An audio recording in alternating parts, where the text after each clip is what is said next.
হুজুর আসসালামু আলাইকুম। ওয়ালাইকুম আসসালাম। মাশাআল্লাহ, আপনি খুব ভালো বক্তব্য দিয়েছেন। এই যে এটা কামে বলছেন আপনি। মাশাআল্লাহ, খাওয়া দাওয়া ভালো হয়েছে না আপনার? আলহামদুলিল্লাহ। আলহামদুলিল্লাহ। আপনার কোনো তাড়া আছে, সমস্যা আছে আপনার?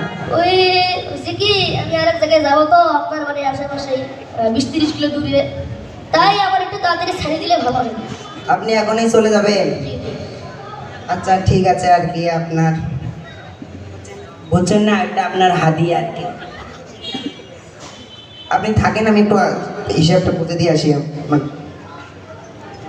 কি বিল্লা অক্ষতা এ মরি জি হুজুর এ তাড়াতাড়ি আই একটু ভিডিও রাখ দে, মানে যত খাই ফেলেছে তুলতে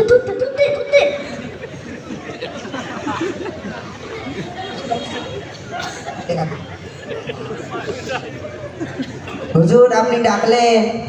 আপনার কি খুব তারা? তারা না, ওখানে হিসাব বুঝে দিয়েছিলাম। আসার সময় তো 10টা মোটরসাইকেল দিয়ে শোডাউন দিয়ে লইয়ে আসলেন, কারণ বয়ান ছিল না, আপনি আমার চিনি নিলেন, এমন একটা ভাবসা।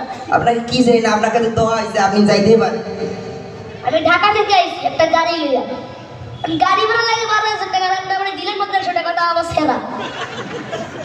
আরে আপনি একজন আলেম মানুষ, আপনি দিনের খেজমত করে গেলেন, আপনাকে তো বুঝতে হবে 1000 টাকা আর 100 টাকা দিলে তো হবে না। 100 টাকা দিয়ে কিন্তু আমার বিশ্ব খাওয়া যাবে না। আপনার সাথে পরে কথা বলতেছি, দাঁড়ান। তুই ওটাই কাজ কর, স্টেজে যা গো, হুজুরের আপনাদের মাহফিলের দাম বলে দিছে যা। মানুষের বিবেক কেমন পোশাক পরছে, এটা কোন মেসেজ বলতে কিছু নেই। হুজুর আপনি এটা কি করছেন? এটা আপনি আমার ফেরত দিলেন কেন? এটা কি সম্মান নাই? এটা আমি আপনাদের মাহফিলে দিয়ে দিছি। কেন আপনি দিনের তা খেদমত করে দিলেন, আপনার এটা সম্মান হিসেবে আপনার হাতিয়ে এটা দিয়েছিলাম। আপনি দিনের খেদমত করলেন, যুব সমাজের উদ্যোগে আপনাকে মেহমান হিসেবে দেখা হয়েছে। ওই বিয়ে খালি আপনি আমার দিনের খেদমত বলেন, যুব সমাজের উন্নয়ন, এই যুব সমাজের উন্নয়ন করার জন্য দূর থেকে বক্তা ডাকে নিয়ে এই কালেকশন করা যুব সমাজের উন্নয়ন হয় না। যুব সমাজকে নিজের ভাই নিজে খাইতে পারে না।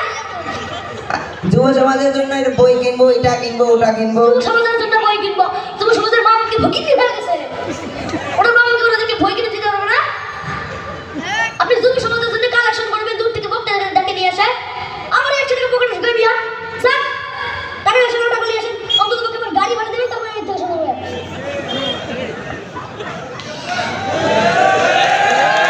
এই যে আমি এখন কোরআন সুন্নাহ ভিত্তিক ওয়াজ নসিহত করলাম, হাদিয়া দিছে আমাকে কত টাকা দিছে? 100 টাকা। তো এখন কিছু ভণ্ড বক্তারা আছে যারা ওয়াজ করে না, কিন্তু আবার ওয়াজ করে। এসব বক্তাদের মাহফিলে আছে 1-2 লাখ টাকা অগ্রিম অ্যাডভান্স দেওয়া লাগে, আবার বয়ান শেষে সম্মান হিসেবে 50-60 হাজার টাকাও দেওয়া লাগে। তো এরকম বক্তাদের একটা ভণ্ডামি আপনারা